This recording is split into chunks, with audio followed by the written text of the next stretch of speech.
بسم اللہ الرحمن الرحیم۔ السلام علیکم۔ آج ہم قرآن پاک کی ایک ایسی عظیم سورت کی روشنی میں چلتے ہیں جسے رب کائنات نے احسن القصص یعنی سب سے بہترین قصہ کہا ہے۔ یہ کہانی ہے ایک حسین نبی کی جو صبر کا پیکر، وفا کا مجسمہ اور اللہ تعالیٰ کی محبت کا عملی مظاہرہ تھے۔ یہ کہانی ہے حضرت یوسف علیہ السلام کی۔ حضرت یوسف علیہ السلام حضرت یعقوب علیہ السلام کے بیٹے اور حضرت اسحاق کے پوتے ہیں۔ آپ کا تعلق ایک نہایت نیک اور اللہ والے گھرانے سے ہے۔ آپ کے 11 بھائی ہیں، مگر اللہ تعالیٰ نے آپ کو علم، حکمت اور حسن کا وہ درجہ عطا فرمایا جس کی مثال دنیا میں کہیں نہیں ملتی۔ حضرت یعقوب علیہ السلام نے اپنی زوجہ لیا کے انتقال کے بعد ان کی بہن راحیل سے نکاح فرمایا اور ان کے بطن سے حضرت یوسف علیہ السلام اور بنیامین کی ولادت ہوئی۔ ولادت کے بعد حضرت یعقوب علیہ السلام نے حضرت یوسف علیہ السلام کو اپنی بہن کی گود میں دے دیا اور انہوں نے ہی آپ علیہ السلام کی پرورش کی۔ پھر ان کے انتقال کے بعد آپ حضرت یعقوب علیہ السلام کی آغوش تربیت میں آ گئے۔ آپ علیہ السلام انتہائی حسین و جمیل تھے۔ احادیث معراج میں نبی کریم صلی اللہ علیہ وآلہ وسلم نے آپ علیہ السلام کے حسن کا اجمالی تذکرہ کیا ہے۔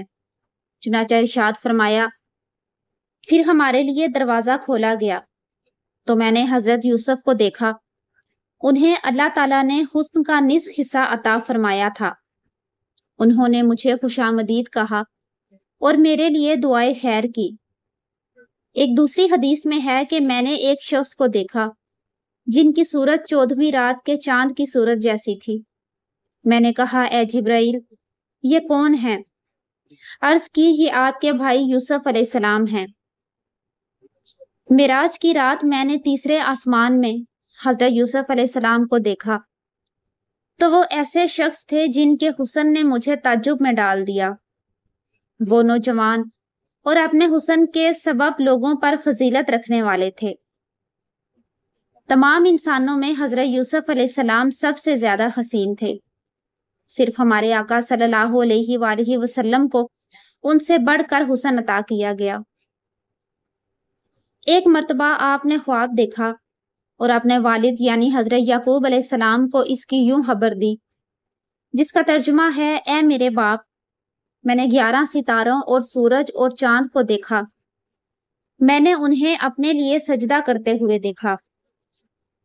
جب یہ خواب دیکھا تو اس وقت حضرت یوسف علیہ السلام کی عمر 12 سال کی تھی۔ نیز 7 سال اور 17 سال عمر ہونے کے قول بھی کتابوں میں مذکور ہیں۔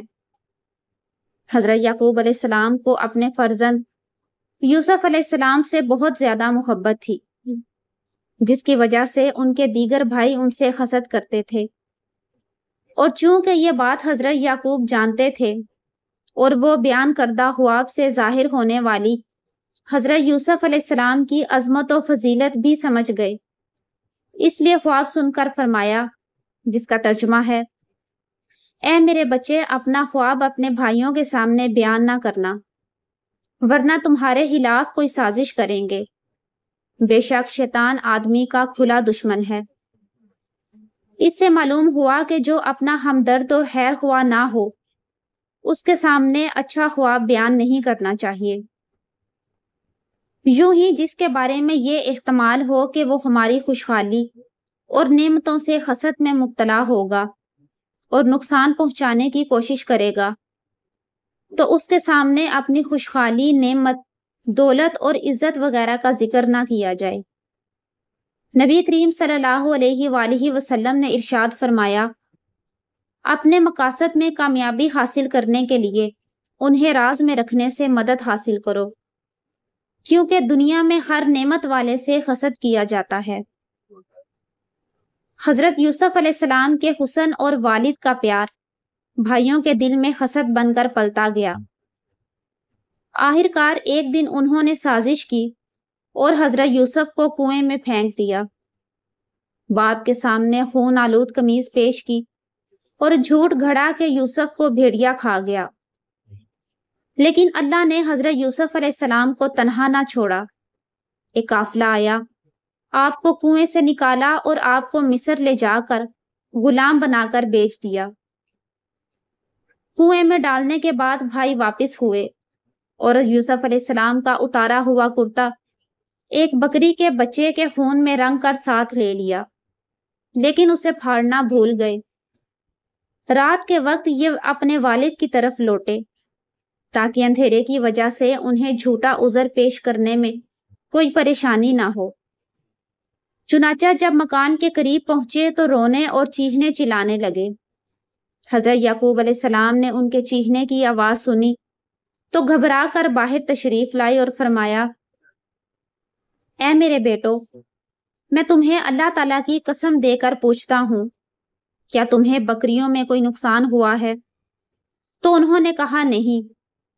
ارشاد فرمایا، پھر تمہیں کیا مصیبت پہنچی اور یوسف کہاں ہیں؟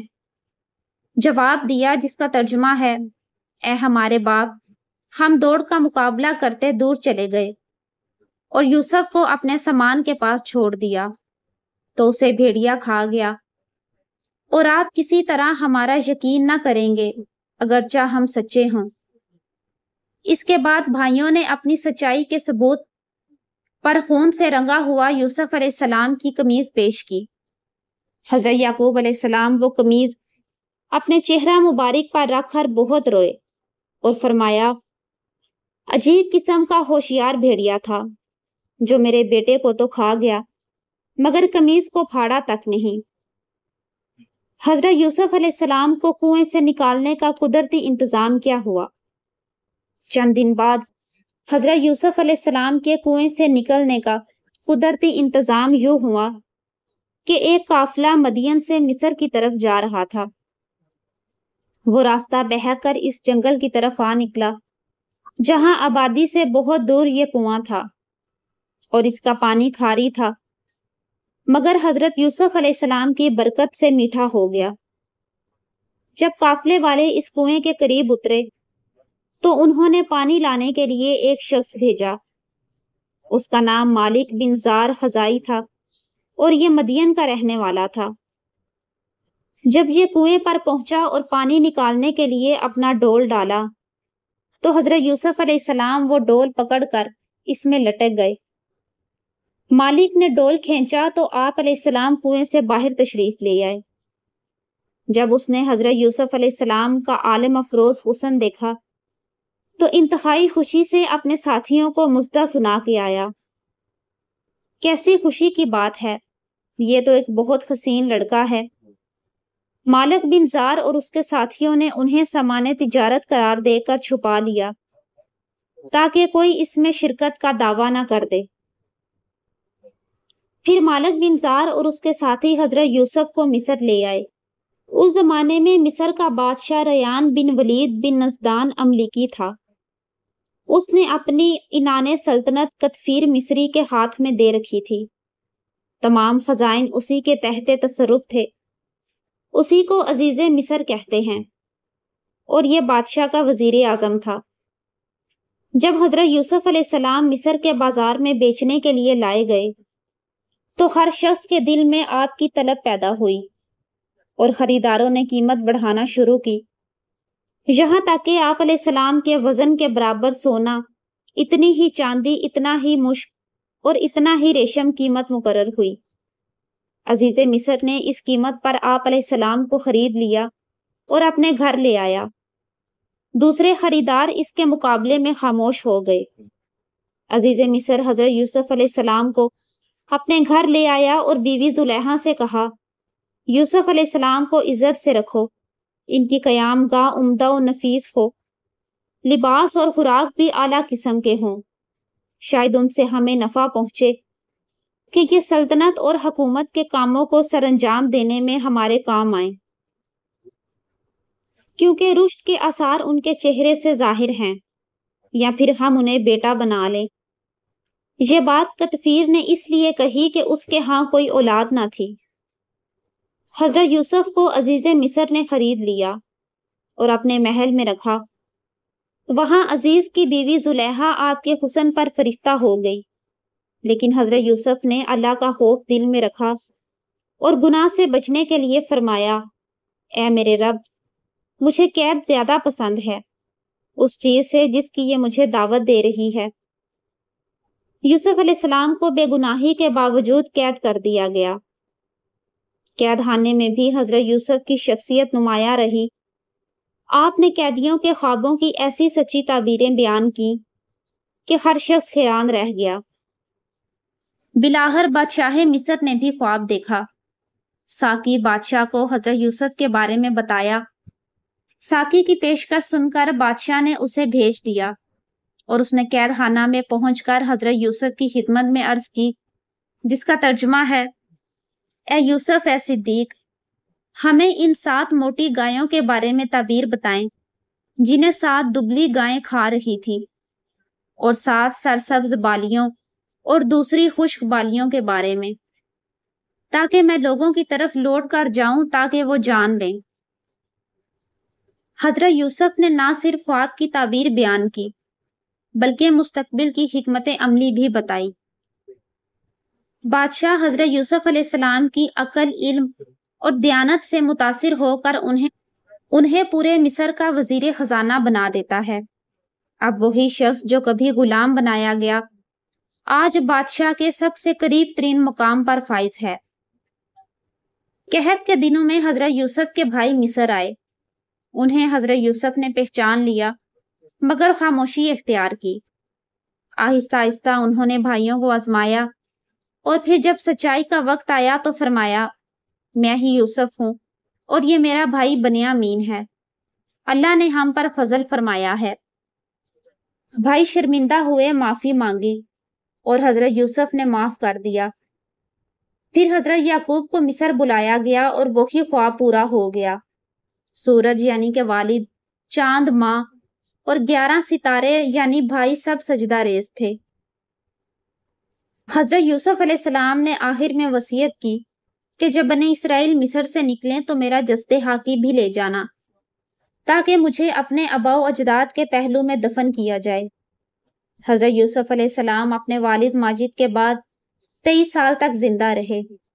اس کے بعد آپ علیہ السلام کی وفات ہوئی۔ آپ علیہ السلام کے مقام دفن کے بارے میں اہل مصر کے اندر سخت اختلاف واقع ہوا۔ ہر محلہ والے حصول برکت کے لیے اپنے ہی محلہ میں دفن کرنے پر مصر تھے۔ آخر یہ رائے طے پائی کہ آپ علیہ السلام کو دریائے نیل میں دفن کیا جائے تاکہ پانی آپ علیہ السلام کی قبر سے چھوتا ہوا گزرے اور اس کی برکت سے تمام اہل مصر فیضیاب ہوں۔ چنانچہ آپ علیہ السلام کو سنگ ریحام یا سنگ مرمر کے صندوق میں دریائے نیل کے اندر دفن کیا گیا اور آپ علیہ السلام وہی رہے یہاں تک کہ 400 برس کے بعد حضرت موسیٰ علیہ السلام نے آپ علیہ السلام کا تابوت شریف نکالا اور آپ کو آپ کے آباء کرام علیہم السلام کے پاس ملک شام میں دفن کیا۔ ہمیں اس واقعے سے کیا سبق ملتا ہے؟ کہ حسد انسان کو گناہ پر اکساتا ہے مگر انجام شرمندگی ہوتا ہے۔ صبر ہر آزمائش میں فتح کی کنجی ہے۔ پاک دامنی اور اللہ کا خوف عزت کا باعث بنتا ہے۔ معاف کرنا صرف نبیوں کا نہیں، بندگان مومن کا بھی شیوا ہونا چاہیے۔ حضرت یوسف علیہ السلام کی کہانی صرف ایک نبی کی نہیں بلکہ ہر اس انسان کی ہے جو دنیا کی مشکلوں میں صبر کرتا ہے، گناہ سے بچتا ہے اور رب کی رضا پر قناعت کرتا ہے۔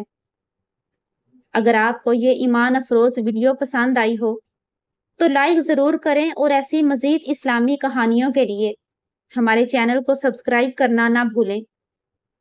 اللہ تعالی ہمیں بھی حضرت یوسف علیہ السلام کی طرح صبر، سچائی اور پاک دامنی عطا فرمائے۔ آمین۔